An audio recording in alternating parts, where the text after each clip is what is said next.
बहुत सारे मौलाना मौलवी उलेमा, अभी बरेलवी उलेमा हैं, मौलाना शहाबुद्दीन रिजवी, उन्होंने कहा जो सेक्युलर कहने वाले मुसलमानों का इस्तेमाल करते हैं, मोदी को वोट दो।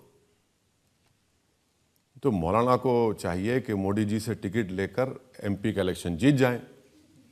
बताइए, यूपी से टिकट ले लीजिए, ये जमानत बचा पाए तो फिर हमको आप बुला लीजिए दोबारा। तो अब मौलाना है, बोल दिए हैं बेचारे, खजूर खा लिए होंगे तो बोल दिए, तो बोलना ही पड़ता है। लेकिन आप देख रहे हैं कि आजकल ज़माना बदल रहा है। पहले लोग मुसलमानों की, उनके वोट की बात करते थे, अब सिर्फ हिंदुओं की वोट की बात करते हैं, राम मंदिर की बात करते हैं। नहीं, मैंने जब 2014 में नरेंद्र मोदी भारत के वज़ीर आज़म बने, मैंने अपनी स्पीच में कहा था कि मैं आपको एक चीज़ की मुबारकबाद देता हूं कि आपने इस मिथ को तोड़ दिया, मुस्लिम वोट बैंक के। मुस्लिम वोट बैंक का एक मिथ है, ये एक अफसाना है जो कभी हकीकत से ताल्लुक़ रहा नहीं उसका। इस देश में हमेशा से ही मेजॉरिटी वोट बैंक रहा, मगर मुसलमानों को एक दिल फरेब और बहुत सी खूबसूरत बातें, आपका वोट बैंक, अरे भाई तुम्हारा वोट बैंक ही नहीं है कभी। अगर आपका वोट बैंक होता तो फिर कितने एमपी जीत पाए पॉपुलेशन के लिहाज से। और नरेंद्र मोदी ने तो अब मुसलमानों को पॉलिटिकली मार्जिनलाइज कर दिया। वो बात भी नहीं करते मुसलमान वोट के बारे में, किसी को टिकट भी नहीं देते, उनके पास एक मुस्लिम एमपी भी नहीं है, एक मुस्लिम मिनिस्टर भी नहीं है। तो ये सच्चाई है कि अब उनको ज़रूरत भी नहीं है बीजेपी को, बिल्कुल मार्जिनलाइज करके रख दिया पॉलिटिकली, सोशली मुस्लिम माइनॉरिटी को इस देश में। लेकिन तेजस्वी यादव बात कर रहे हैं आजकल, वो कह रहे हैं माई के साथ बाप भी। नहीं, वो उनका तरीक़ा ये है कि यादव ही मुख्यमंत्री बनेगा और मुसलमान चेला बन के रहेगा। वो सिर्फ वाई में बिलीव करते, एम को सिर्फ इस्तेमाल करते सत्ता में आने के लिए, उसके बाद एम तो दूर रहता। लेकिन बिहार में तो आप गए थे, वहां आप एमएलए छोड़ के चले गए। वहां पर हमारे एमएलएस को आरजेडी ने खरीद लिया। 5 हमारे एमएलएस जीते थे। हम लोग 4 साल मेहनत किए और 5 एमएलए सीमांचल, जो भारत का सबसे बैकवर्ड एरिया है, वहां से हमारे एमएलए जीत कर आए। तो लालू जी की कोशिश शुरू दिन से ये थी, मैं आज कह रहा हूं, वो जेल में थे, मुझे फोन करते थे, मैं फोन नहीं उठाता था उनका। कई लोग बाद में लोग बोले कि अच्छा अपने फोन से मत करिए, बोले आप क्यों नहीं बात करना चाह रहे। मैं भाई मेरा फोन सारी दुनिया सुनती है, मैं क्यों बात करूं, जेल में कोई आदमी है। फिर वो किसी और उनका आदमी है, बोला नहीं बात करूंगा। वो बोलते थे तुम्हारे एमएलए हमको दे दो। बोले क्यों देंगे हमारे एमएलए आपको, आप हमारे 5 एमएलए जीते, उन चारों को, बेईमानों को आपने खरीद लिया। और खरीद के सीमांचल को आपने क्या किया, कुछ नहीं फायदा किया सीमांचल का। अब क्या हो रहा है, अब उनके पास सत्ता चले गई। अब तेजस्वी को बताना पड़ेगा कि हाउ डू यू फील, मजा आ रहा है आपको अभी। तेजस्वी क्या गलती है, चाचा ने पलटी मारी है। मैं सिर्फ 19 सीट लड़ता हूं तो मैं वोट काटने वाला बन जाता हूं, और आप बीजेपी को 2-2 मरतबा सत्ता दे देते हैं, तो आप राजा हरिश्चंद्र हैं। आप बताइए क्या है ये कितना पॉलिटिकल ऑपोर्चुनिज्म क्या है। इससे एक बात साबित होती है कि कोई भी नहीं चाहता इस देश में कि मुसलमानों की कोई पॉलिटिकल लीडरशिप बने। देखिए कितने सारे लीडर हैं, जैसे ममता बनर्जी हैं, उनके बारे में तो माना जाता है कि वो मुसलमानों की खैर ख्वाह हैं। मैं समझ रहा हूं आप कहां लेकर जा रहे हैं मुझे, मगर आप फिक्र मत करिए, मैं उस जवाब दूंगा जब आप लेकर जाएंगे मुझे। तो ये बिल्कुल सही है। आप और हम कभी मालदा, मुर्शिदाबाद चले जाएंगे, वहां पर आप जाकर देखेंगे जो जमीन में पानी है, WHO लिमिट से ज्यादा आर्सेनिक उसमें है। अगर आप उस जगह पर चले जाएंगे और किसी मुस्लिम महिला के उंगलियों को देखेंगे तो आपको दिखेगा कि इस उंगलियों पर जख्म है, क्योंकि बीड़ी बनाते।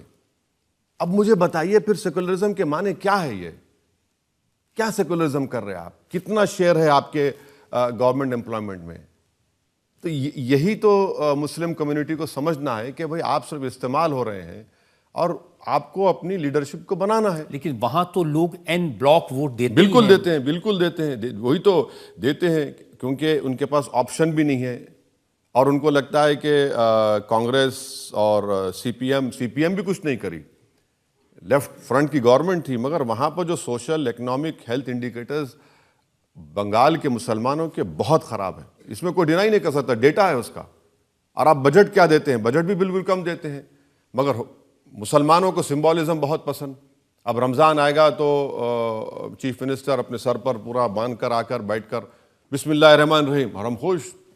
अरे उसने बिस्मिल्लाहिर्रहमान कह दिया। अरे भाई बिस्मिल्लाहिर्रहमानिर्रहीम तो हो रहा, मगर तुम्हारा क्या और बिस्मिल्लाह हो रहा है, उसकी फिक्र ही नहीं है। तो ये चीज़ें हैं। तो आप वोट के तौर पर इस्तेमाल तो कर रहे हैं, मगर उनको फ़ायदा तो पहुंचाइए। अब फ़ायदा नहीं पहुंचा रहे। अब आप देखिए वो जो वहाँ गड़बड़ चल रही है, शाहजहां शेख, बिल्कुल, आप क्यों ऐसे लोगों को प्रमोट करते, आप क्यों उनको आगे लेकर आ रहे हैं? अब बीजेपी को मौका मिल गया कि हिंदू मुस्लिम कर दिया, जबकि शाहजहां शेख के दोनों साथी हिंदू हैं।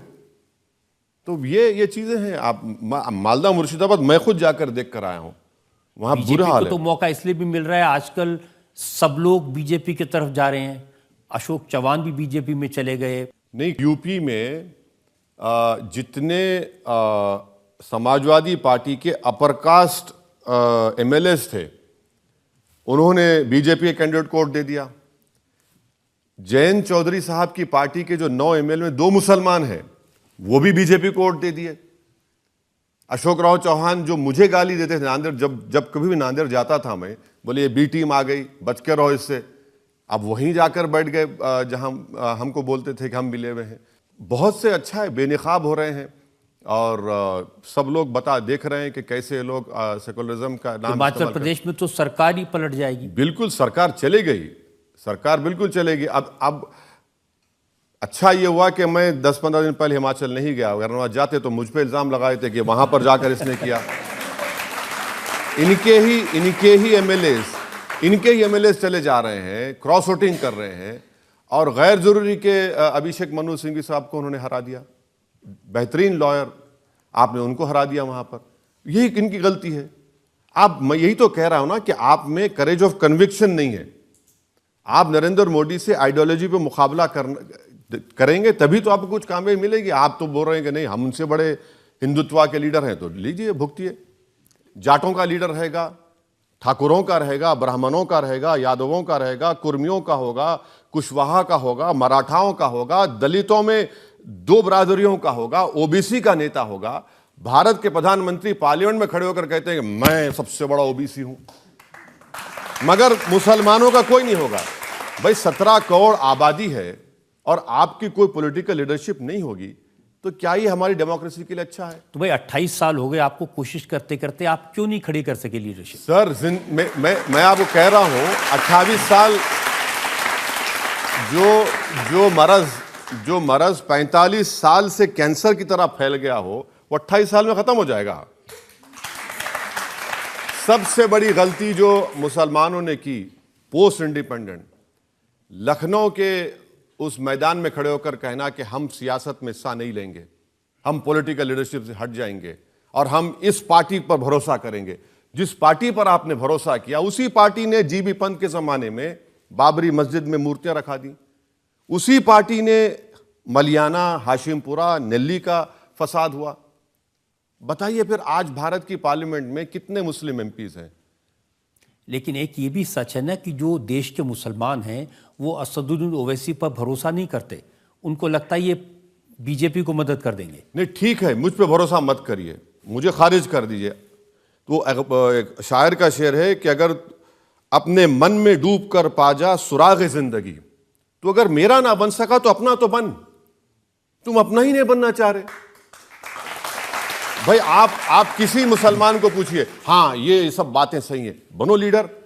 बोले नहीं, अभी वो हमारे पास वो नेता हैं, हमारे पास वो पार्टी है, हमारे पास। भाई कुछ नहीं होने वाला है, कुछ नहीं होगा। क्या तो आपसे कहते हैं ना कि तुम अगर मुझको ना चाहो तो कोई बात नहीं, किसी और को चाहोगे तो मुश्किल होगी। नहीं, वो ऐसा है ना, रजत जी अपने कॉलेज के जमाने का जिक्र कर रहे हैं। इसके पीछे भी एक दास्तान है।